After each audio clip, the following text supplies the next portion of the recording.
Welcome to the Havilland Aircraft Museum. Many of the people who come to the museum are also keen on building model kits, which is something we're also interested in here as well. We have some kits for sale here in the Aeroshop, and we also support a model show once a year. And a lot of the people who are volunteers at the museum are also keen modelers as well. And today is my privilege to be joined by a couple of colleagues from the museum, Adam and Jeff. So Adam, would you like to just introduce yourself? Hi, I'm Adam. I'm the Deputy Aeroshop Manager here at the Havilland Museum. I've been modelling on and off for about 17 to 18 years. Great, thanks Adam. And also we've got Jeff here. So Jeff, if you'd like to introduce yourself. Hi, my name's Jeff Roberts. I've been volunteering at the museum for about 2 years now, and I came back to modelling when I retired about 5 years ago. I also belong to a couple of modelling clubs that are local, and as part of that I run what's called the Mosquito Special Interest Group, which is a group of modellers who love the Mosquito aeroplane. Fantastic. So there's quite a lot of people coming into the Aeroshop at the moment. So let's go upstairs and have a look at some of the models these guys have brought with them today. And let's have a talk about modelling at the De Havilland Aircraft Museum. So we've moved away from the Aeroshop up to the Learning Centre upstairs here. And the guys have brought some models along to share with us before we start talking about modelling techniques. In terms of models I brought myself, this here is a Dragon Rapide. This is the old Frog model, which is quite an old one now. This is a Vampire T11. This is the Airfix kit. This is similar to the T11 that's actually out in the field at the moment. And I've also brought along one of my favourite models, which is a Hawker Typhoon, which has been a bit snowbound. So Adam, tell us about the models you brought today. So I brought just a small part of my collection. So I'll start with De Havilland Classic. This is the Airfix 88 Racer in the colours of Grosvenor House. Kit is a little outdated nowadays, as you would say, but it still went together very nicely. Grosvenor House now still exists at the Shuttleworth collection in Bedfordshire. This is the Hasegawa B4 Mosquito model. The kit itself, really nice detail for about 90s tooling. I've been giving it round to various Mosquito veterans and have had some veterans sign the top wing. So they've actually signed the model? They have, yes. These are Mosquito pilots? Mosquito pilots, aircrew. We've got Colin Bell, a 103-year-old now, bless him. We've got George Dunn, who's just turned 102. George Dunn was a Halifax pilot and a Mosquito pilot. Great. Both George and Colin served on 608 Squadron. We've got Des Curtis. Unfortunately, Des is recently passed away. He's now unfortunately no longer with us. Des served on 618 Squadrons with the Mosquito Tetsi. Harry Reid on there as well, who was serving on 25 Squadron, I believe. I may have that wrong. He was serving Night Fighters. And Richard Whately Knight, who served on 692 Squadron, I believe. He was actually shot down by a Ju-88 armed with the Schrager cannons on Christmas Eve 44.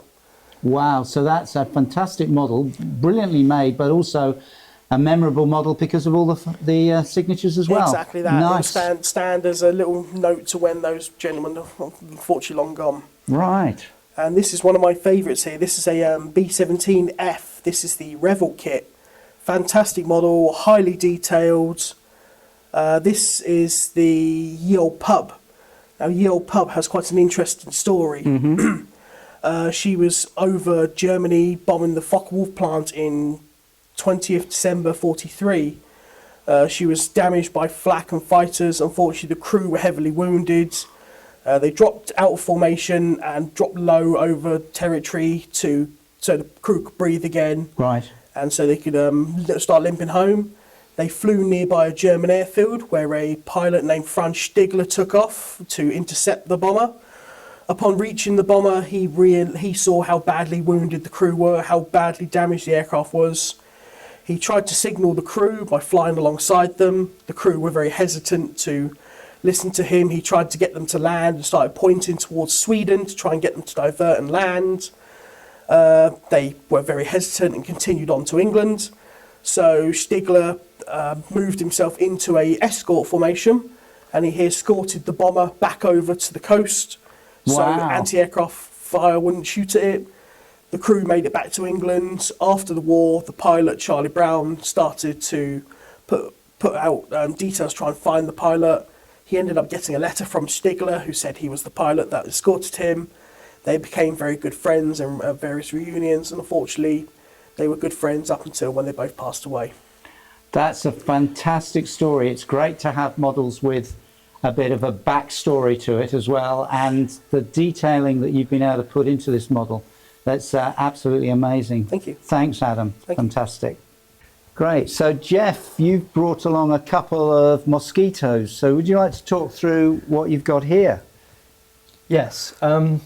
So what we've got here, first of all, is a fighter bomber Mark 6. As you can tell, I like a larger scale model. Yeah. So these are 1/32 models.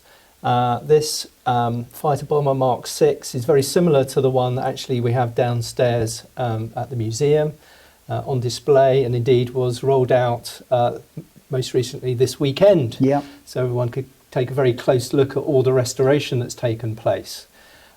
This kit is actually my lockdown build, would you believe. It's the first aircraft I ever built. I started it during lockdown. The Mosquito's always been my favourite aircraft. And this is the renowned Tamiya kit, a very expensive kit nowadays, but luckily I managed to purchase it slightly cheaper Right. than what they go for today. But a fantastic kit. Most people who've built it say that it's the best kit that they have ever built. The engineering's superb, and it builds into a beautiful model.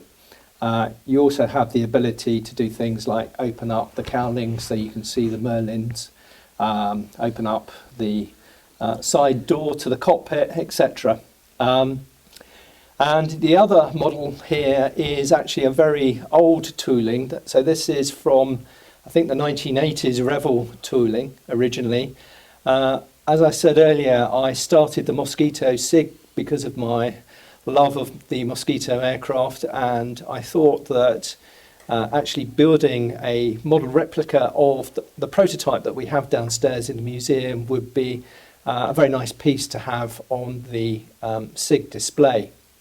So I started off with the old 1/32 Revell bomber Mosquito, Right. and made changes. So it's had new engine nacelles at the front because you have the larger, later Merlin engines in the prototype. It has things like shortened wingtips, it has paddle blades on it. I've even replicated the damage that the prototype suffered whilst it was being tested as a prototype.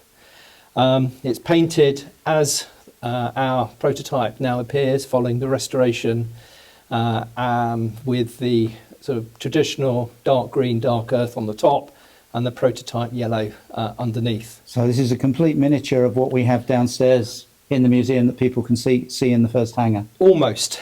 Yeah. The thing that I wasn't able to replicate, but we'll have a go at some stage, was it has actually the blisters on the side of the cockpit, which our prototype doesn't have. Right. But other than that, it's as close as I could get it. It's a wonderful model. Thank you very much for bringing, well, both of them along for us to see today. So there's some great examples here of modelling, guys. Thanks so much for bringing this in.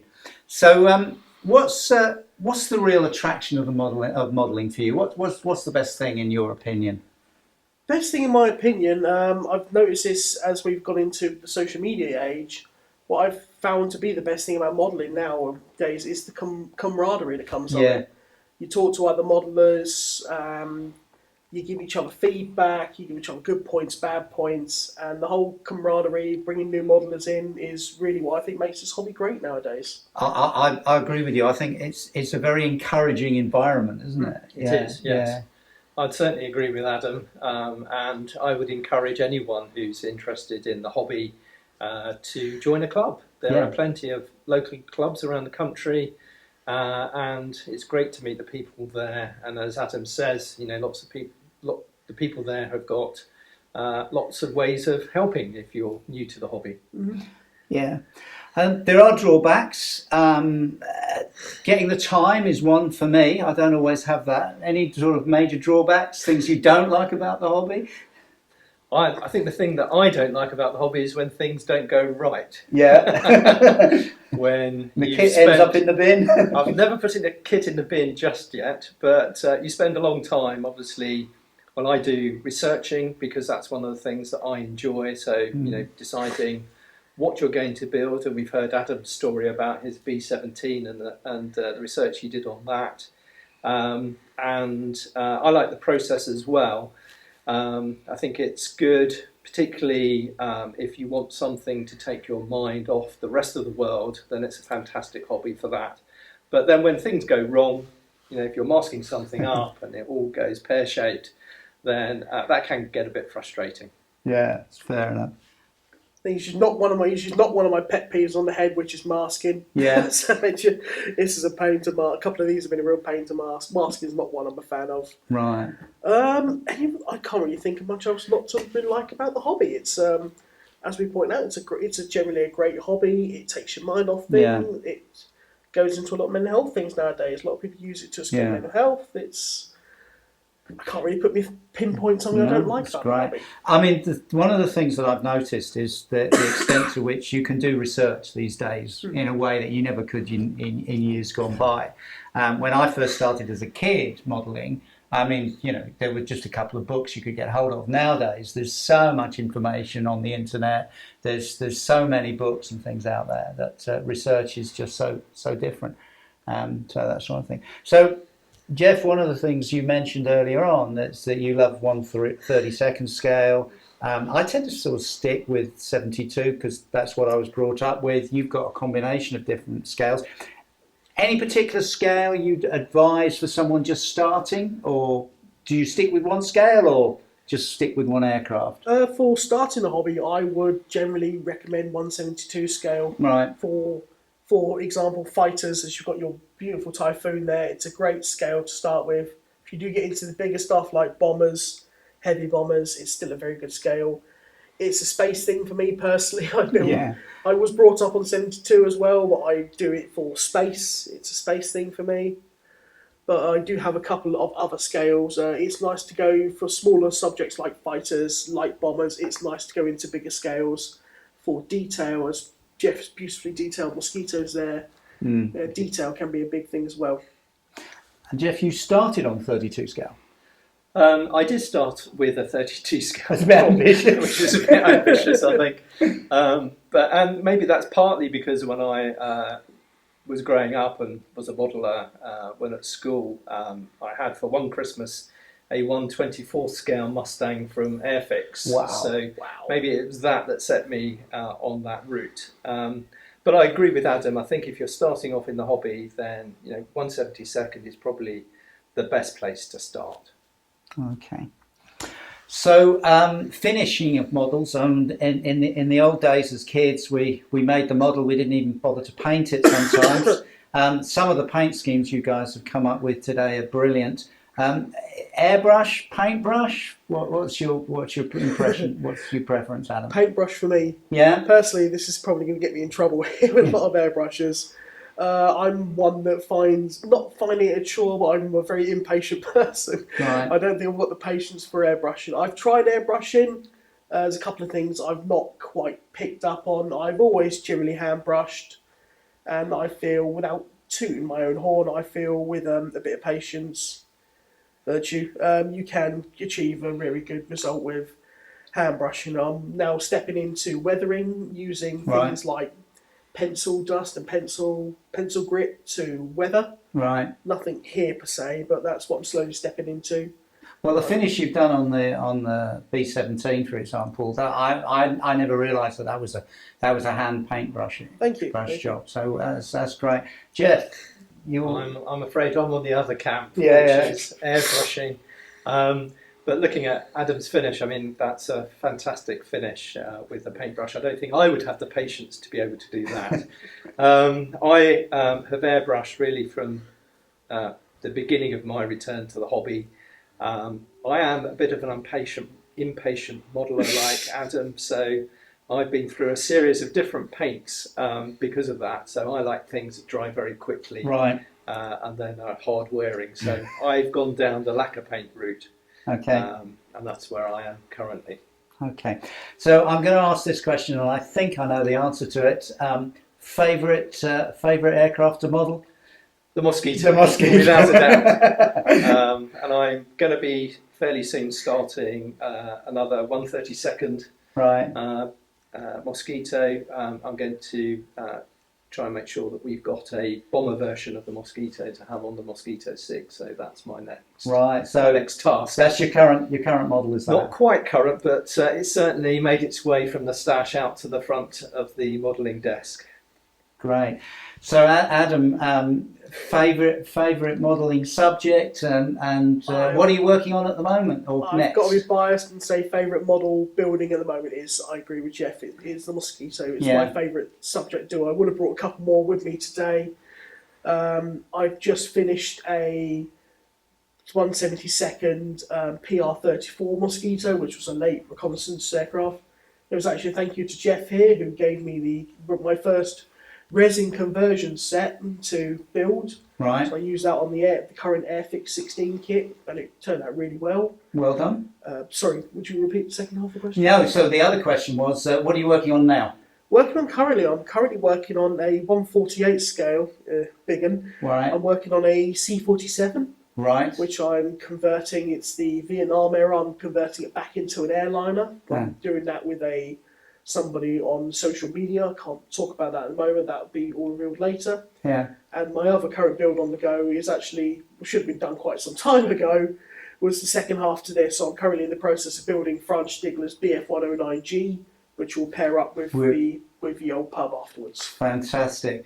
I'm between models at the moment, as they say, thinking about having a go at a fairly large tiger moth, or better still, I'd love to see a decent moth model. So that's something that I'm hopefully working at. One of these days, my dream will be to make a model of an albatross, but that would be a very skilled job. That will be one of the vacuform kits from the future. So guys, thank you so much for bringing your models along, for chatting about modelling. I gather you're both off to a model show sometime shortly. There's the Telford show in the UK later on this year. So have fun there, because I gather you're both exhibiting there. So have fun. Thank you. Thank you very much.